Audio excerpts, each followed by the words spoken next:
Olá! Nesse vídeo falaremos do linked list.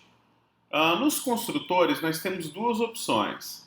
A primeira, o construtor padrão, sem parâmetros, né? Ele vai construir uma lista vazia. E quando eu passo uma outra lista para ele, uma outra coleção, ele constrói uma lista a partir da lista passada como parâmetro. Aqui, ao contrário do ArrayList, não tem sentido falar do tamanho de vetor interno, porque não existe um vetor interno, tá? Bem, quais são os métodos do linked list? Ele tem um add, que insere elemento no final da lista. Ele tem um add first, que insere no início, e um add last, que é equivalente ao add, né? Ele tem um get, que obtém elementos sobre o índice, e ele tem vários outros métodos, os mesmos do ArrayList. Ou seja, essas listas, elas costumam padronizar os nomes dos métodos justamente para que a troca também fique mais simples, tá? Essa é a ideia. E nós temos aqui um código, tá? Que eu vou mostrar aqui no NetBeans. Vamos depurá-lo, tá? Vamos rodar aqui, ó. Notar que eu fiz as devidas importações do linked list e do iterator. Aqui eu vou começar criando uma lista vazia, né? A ls1 aqui, puxar para cá. A ls1, vamos dar um passo. Então ele cria aqui uma lista vazia, olha só. Aí eu pedi para inserir o valor 1. Ele usa a representação parecida com a do exemplo de ArrayList, mas ele armazena internamente de uma outra forma. Isso aqui é apenas a forma com que o NetBeans exibe para a gente esses dados. Então, na posição 0 aí, ele coloca o elemento 1.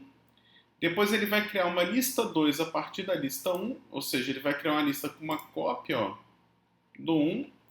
Aí ele vai pegar a lista 1 aqui, ó, vai adicionar no início 2. Então o 2 vai ficar antes do 1, olha só.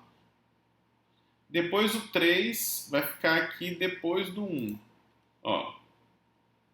Aqui eu pedi para imprimir o cara que está no índice 1. Então ele vai imprimir 1, ó. Aí eu pedi para gerar o iterator. O iterator ele tem uma série de atributos aqui, tá? Não vamos entrar no mérito dos atributos internos dele. Ele tem a primeira funcionalidade ResNext. O ResNext aqui vai dizer se tem um próximo elemento da lista. Ele sempre começa a lista do primeiro, então tem próximo. Aí aqui ele vai pegar o primeiro elemento, que é o 2. Ele vai imprimir aqui o 2 aqui pra gente. E depois ele vai remover esse 2 que está sobre o iterator. Olha só. Note que agora a lista 1 tem um elemento a menos. A lista continua tendo o próximo elemento, que agora é o elemento 1. Ele vai pegar aqui, vai imprimir o 1, olha só. E aí ele vai retirar esse elemento 1 da lista.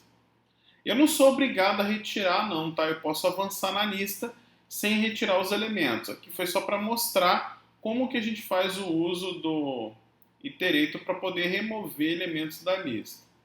Na próxima iteração ainda tem o 3, ele vai retornar e imprimir o 3 aqui, e na sequência nós vamos apagar o 3 da lista.